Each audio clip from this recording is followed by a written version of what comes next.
Assalamualaikum warahmatullahi wabarakatuh. Perkenalkan, nama saya Tugiman SPD dari SD swasta Al-Wasliyah 80 Kisaran. Saat ini sedang melaksanakan peer teaching tentang coding dan kecerdasan visual modul 2 TP1 dan indikator 1. Selamat menyaksikan. Assalamualaikum warahmatullahi wabarakatuh.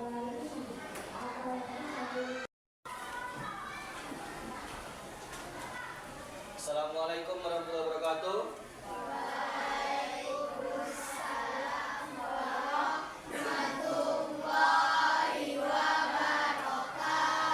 Apa kabar anak-anak semua, sehat? Sudah bersemangat mengikuti pembelajaran hari ini? Baik, untuk lebih semangat lagi, silakan ketua kelas pimpin doanya.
Ada yang tidak hadir hari ini?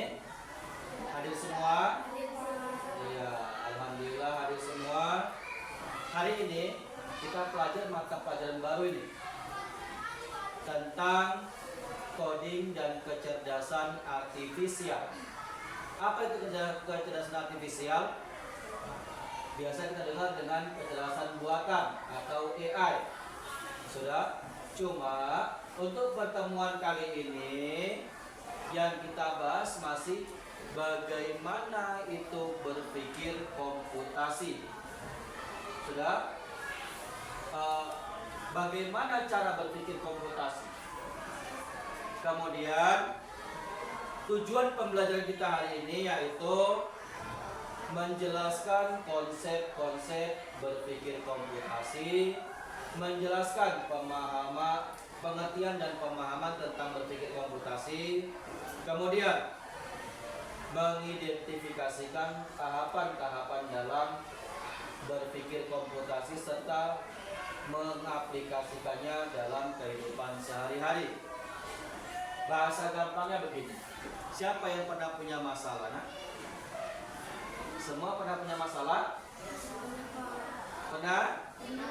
Oke. Setiap kamu punya masalah, ada nggak solusi yang bisa kamu dapatkan? solusi yang kamu dapatkan itulah yang disebut dengan berpikir komputasi. Sudah? Dalam setiap orang yang hidup itu pasti punya masalah. Coba kasih contoh begini. Abang Asli pingin beli sepatu, harganya 200.000. Tapi ketika dia ngomong dengan ayahnya, kata ayahnya, nak nabung dulu baru beli sepatu. Lalu yang dilakukan Abang Asli, nabung setiap hari. Setelah sampai uangnya 200.000 baru dibeli sepatunya.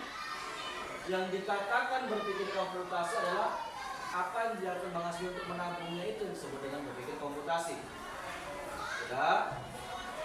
Kemudian pengertian dari berpikir komputasi yaitu cara berpikir sistematis untuk memecahkan suatu masalah, menganalisis dan merancang solusi berupa algoritma. Ini sebenarnya sering kalian lakukan, tapi nggak tahu namanya aja, ya kan? Kalian mengerjakan soal matematika misalnya, tapi pakai jalan menyelesaikan itu yang sering disebut dengan berpikir komputasi. Di sini ada yang pernah buat nasi goreng, pernah buat teh manis, pernah buat es teh. Bisa menceritakan langkah-langkah membuatnya? Sudah? Ketika kamu semua menceritakan langkah-langkah pembuatannya, itu disebut dengan algoritma berpikir komputasi. Untuk mempermudah kamu memahaminya, coba dengarkan penjelasan berikut ini. Dengarkan dengan saksama, kemudian nanti baru kita praktikkan. Pengenalan computational thinking. Hai teman kece, coba tebak apa artinya computational thinking atau berpikir komputasional? Adakah yang bermata jeli dan melihat kata komputasional di sini? Jadi mungkin ada hubungannya dengan komputer ya? Iya, betul sekali. Jempol buat kamu yang sudah menebak dengan benar. Berpikir komputasional adalah proses berpikir untuk menyelesaikan masalah dengan efektif dan efisien. Dalam ilmu komputer, proses berpikir ini dilakukan sebelum mulai menulis coding atau pemrograman. Jika sudah direncanakan dengan baik, maka coding yang ditulis akan sesuai dengan kebutuhan dan dapat diselesaikan dengan cepat dan tepat. Tapi ternyata berpikir komputasional juga bisa dilakukan tanpa komputer dan tanpa internet loh. Malah sebenarnya kita pun sudah menerapkannya dalam kehidupan sehari-hari, mulai dari membaca gigi, mencatat ringkasan pelajaran, hingga menyiapkan tas untuk sekolah besok.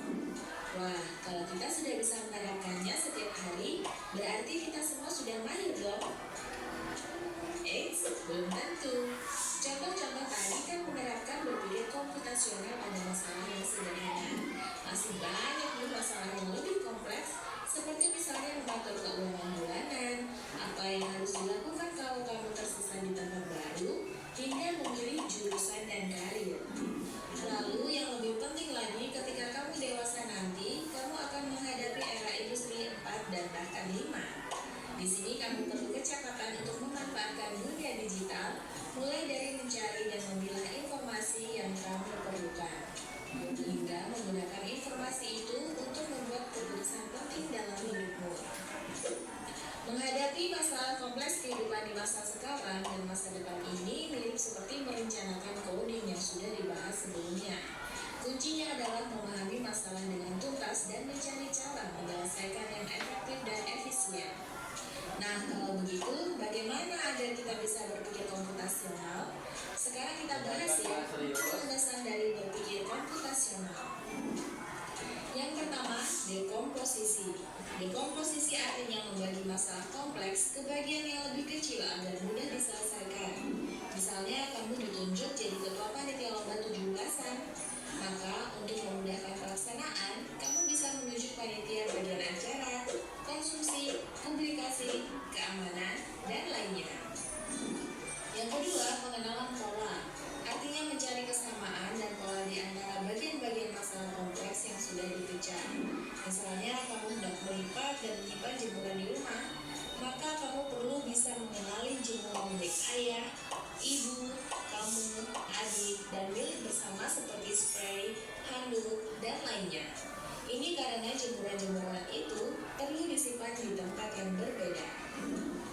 Ketiga, abstraksi. Artinya fokus pada informasi yang penting saja, mengabaikan detail yang tidak diperlukan. Misalnya, kamu hendak menceritakan pengalamanmu berwisata ke luar kota. Tentunya kamu mengalami banyak hal, dari mulai berangkat di bus, berfoto bersama, makan di restoran, menginap di hotel, hingga perjalanan pulang.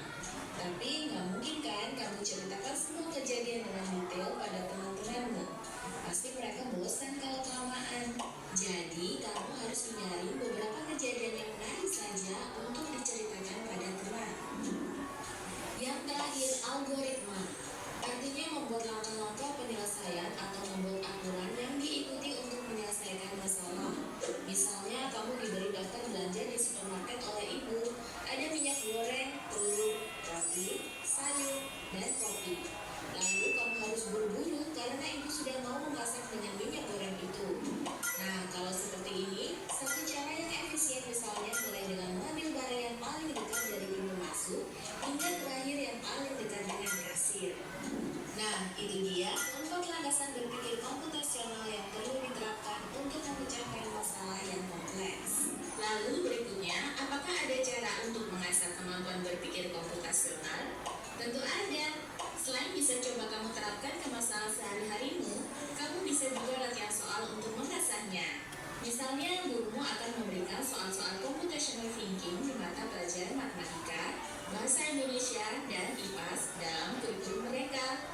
Selain itu, kamu bisa ikut tantangan bebas Indonesia juga. Yuk coba simak satu contoh soal computational thinking. Dalam bis studi wisata, ada 3 kelompok anak yang akan diantarkan ke 3 tujuan berbeda.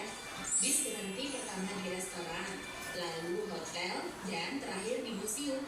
Hanya ada satu tempat penyimpanan koper di samping bis, yang hanya bisa dibuka dari satu pintu.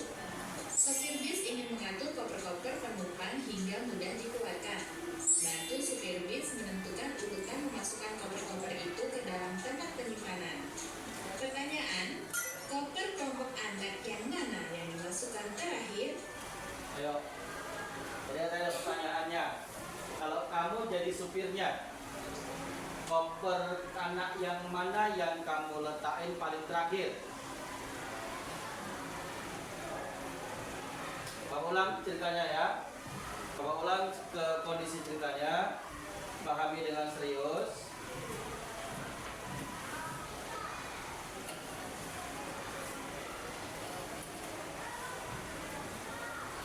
Pertama di restoran, lalu hotel, Ya. dan terakhir di museum computational thinking.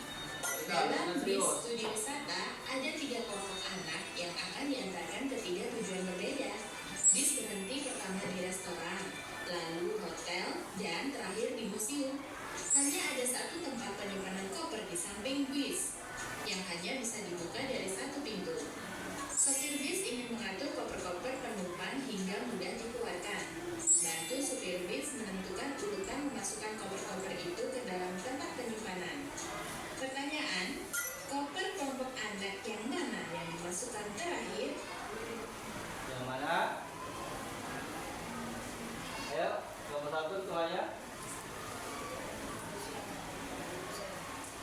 Nomor 2, museum. Nomor 3, museum. Nomor 4, nomor 5, museum. Kenapa di museum yang terakhir diletakkan? Coba kasih alasannya. Apa alasannya? Kenapa koper anak yang turun di museum yang terakhir dimasukkan? Ada bisa kasih alasannya?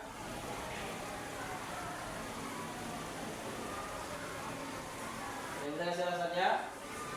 Tadi nak busnya berhenti di mana aja?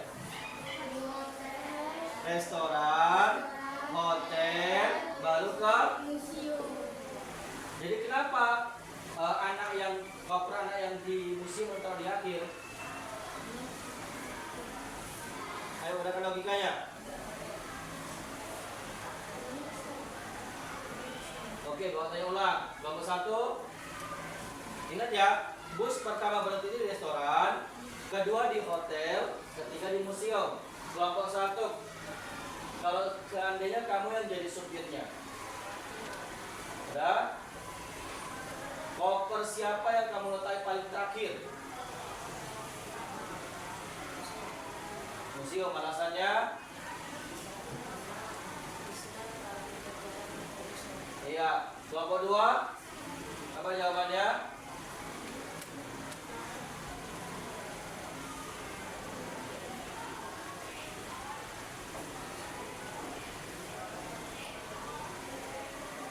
Belum dapat? Kelompok 3, museum. Alasannya?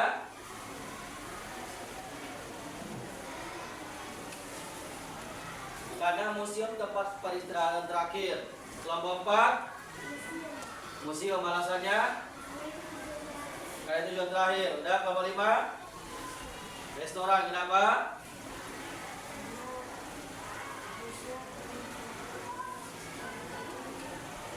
Berarti pertama restoran gitu. Sudah. Lagi dimasukkan. Sudah.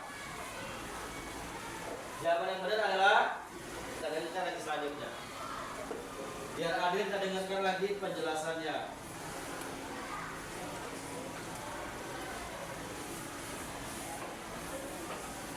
Kebetulan C. Anak yang ingin pergi ke hotel, atau D. Yang manapun boleh. Soal ini diadaptasi dari challenge.bebas.org.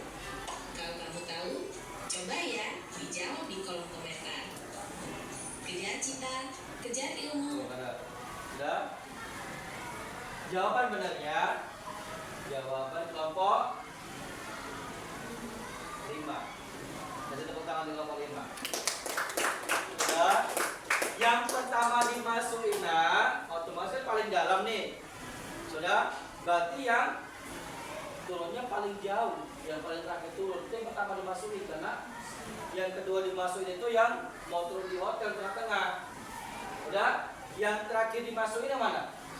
Yang turun di restoran, karena restoran juga nyampe, biar gampang ngeluarinya, nggak bongkar-bongkar lagi.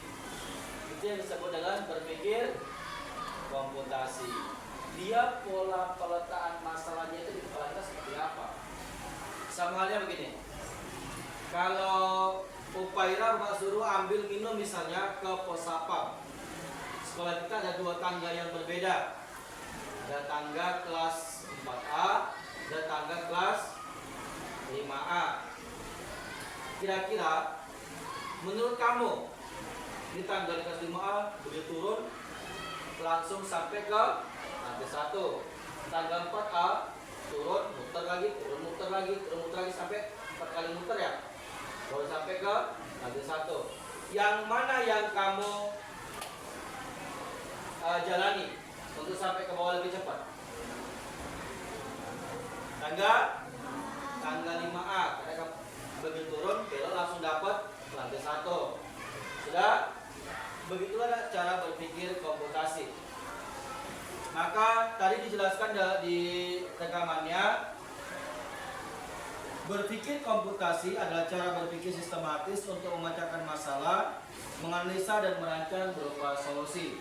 Kemudian apa sih manfaatnya kita berpikir komputasi tadi? Menurut kamu dari hasil penjelasan tadi, apa manfaatnya, nak? Ya, nomor 1.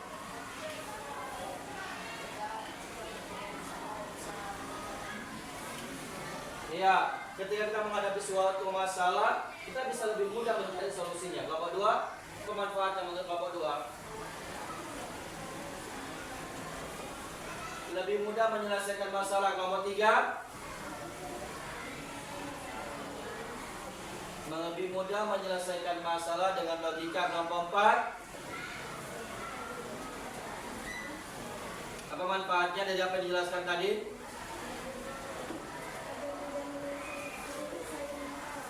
Lebih mudah menyelesaikan masalah. Kelompok 5, kenapa? Menggunakan logika untuk menyelesaikan masalah.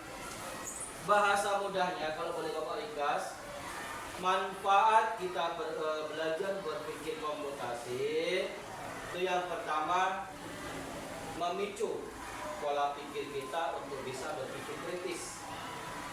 Tadi kamu nggak kepikiran kan, nak? bakal tas mana taruh terakhir. Yang ada di kepala kamu kalau taruh terakhir itu paling dalam. Makanya jawabannya museum kan. Palu yang taruh terakhir itu paling depannya. Yang paling gampang diambil itu terakhir taruh.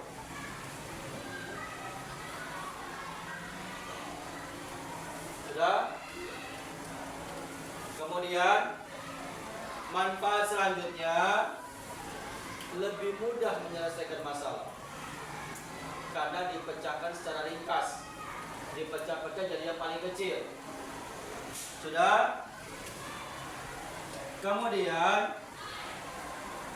meningkatkan kreativitas kalian.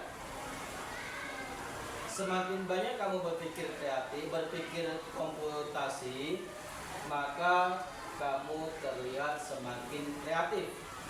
Kemudian untuk memudahkan kamu mengambil sebuah keputusan, coba kalian menentukan jalan mana yang mau kamu lewati. Lebih mudah untuk keputusannya kan, lebih cepat sampainya juga. Kemudian setelah kamu mudah mengambil keputusan, otomatis lebih mudah menjalin kerjasama dan komunikasi kan. Sudah. Untuk memperdalam kembali, Bapak punya satu studi kasus yang bisa kamu diskusikan dengan kelompok kamu. Coba diskusikan dengan kelompok kamu. Di studi kasus itu, mobil truk ingin berjalan ke tempat konstruksi. Coba susun jalan yang paling gampangnya agar mobil truk bisa sampai ke tempat konstruksi lebih cepat dan tidak kena macet. Coba susun. Kalau butuh lem, ini ada lemnya, bisa kongsi-kongsi.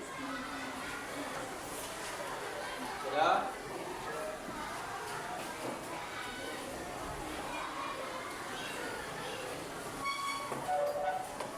Ya, yang di Batak bisa double tip, boleh pakai double tip.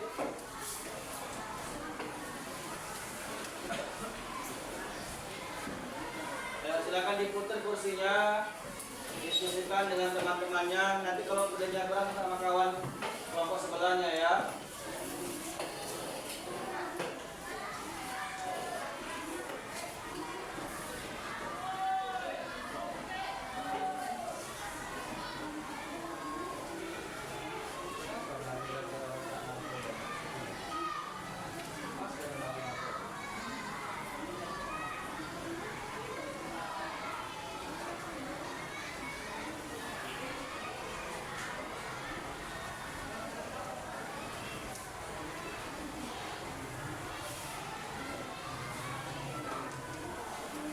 Ayo Dilen, gunakan logika kamu. Bagaimana caranya?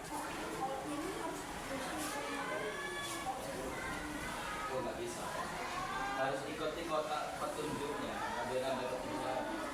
Nggak boleh. Jadi kalau kemarin karena ini ada penunjukan jalan. Nah, kotak petunjuk kemarin ada penunjukan jalan juga.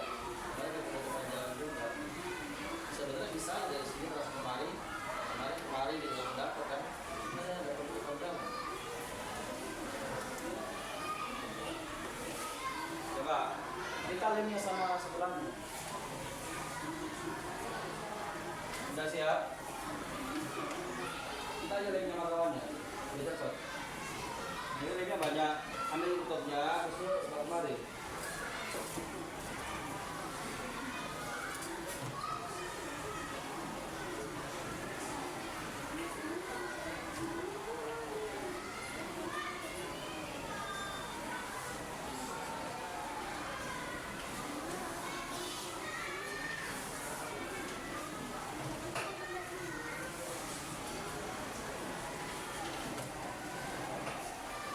Ayo, gunakan logikanya.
sini tapi ada palang ini penutupan jalan.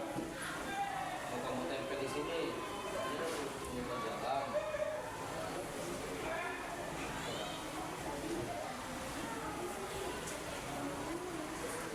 Kalau bapak tadi malam hanya butuh 6 kali tempel jadi selesai. 6 langkah. Siap, lihat area. Ada yang belum punya lemnya? Sudah. Tidak punya lemnya?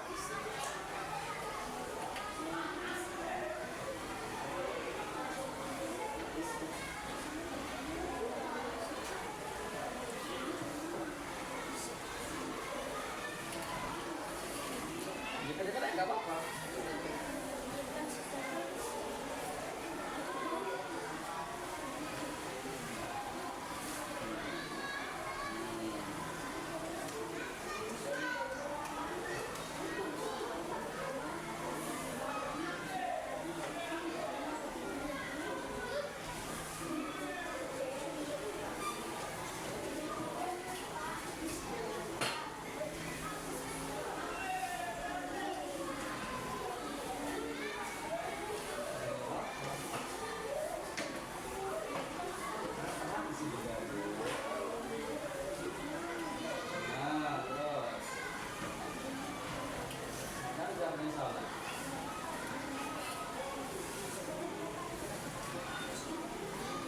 Sudah?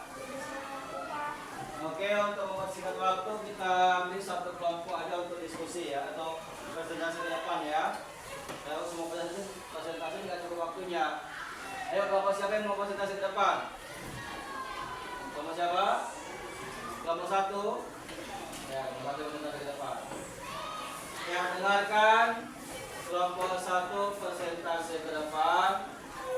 Sebelah sini, Pak. Seperti ini. Ayo mari semua. Kemana lagi? Seperti itu. Ya, presentasikan. Assalamualaikum. Assalamualaikum warahmatullahi wabarakatuh. Waalaikumsalam warahmatullahi wabarakatuh. Ini kami akan mempresentasikan hasil kerjasama kami. Jadi di sini kami ingin mengerjakan kasus bagaimana cara mobil ini agar sampai ke tempat konstruksi. Jadi caranya ada beberapa komoditas yang harus kami potong dan kami lem agar mobilnya bisa berjalan ke tempat konstruksi. Baik. Ada yang mau tanya lagi? Ada tanya? Dari kelompok lain? Ada yang mau tanya? Nggak ada? Oke, silakan tutup. Demikian hasil presentasi kami. Assalamualaikum warahmatullahi wabarakatuh. Waalaikumsalam warahmatullahi wabarakatuh. Ya, silakan duduk kembali. Ayo tepuk tangan untuk kelompok 1. Sudah benar yang disampaikan oleh mereka bahwa untuk membuat mobil bangunan tadi bisa sampai ke tempat konstruksi, kita tempel kertas-kertas sesuai dengan arahan jalannya biar supaya sampai ke tempat konstruksi. Sebelum kita tutup pertemuan kita, ada yang bisa menyimpulkan hasil belajar kita hari ini? Coba setiap kelompok menyimpulkan. Kelompok 1, apa tadi berpikir komputasi menurut kamu?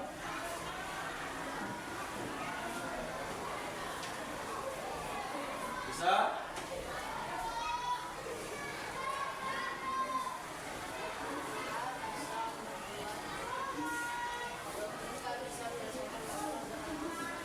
Ya, menurut kelompok 1, berpikir komputasi adalah logika agar mempermudah menyelesaikan masalah. Menurut kelompok 2,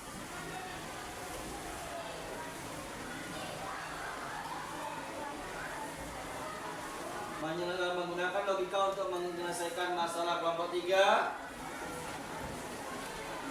berpikir secara logika. Kelompok 4, menyelesaikan masalah dengan logika. Kelompok 5, berpikir. Oke. Berpikir komputasi, pengertian dari cara berpikir yang sistematis, analisis untuk menyelesaikan masalah. Jadi udah kita bahas berpikir ke pengertiannya serta manfaatnya, kemudian praktik dalam penyelesaiannya. Untuk pertemuan selanjutnya kita akan bahas lagi tahapan-tahapan untuk menyelesaikan berpikir komputasi. Tahapan-tahapan itu ada dekomposisi, kemudian ada pengenalan pola, kemudian ada abstraksi dan perancangan algoritma. Pertemuan selanjutnya keempat-empatnya akan kita bahas satu persatu untuk kamu bisa lebih mudah dan lebih mengenal kembali tentang berpikir komputasi. Baik, diulang-ulang lagi pembelajaran di rumah. Belajar menyelesaikan masalah secara bertahap agar lebih mudah diselesaikan. Baik, silakan ketua kelompok pimpin doanya sebelum pulang.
Untuk ketua kelas, sampai berjumpa di pertemuan selanjutnya.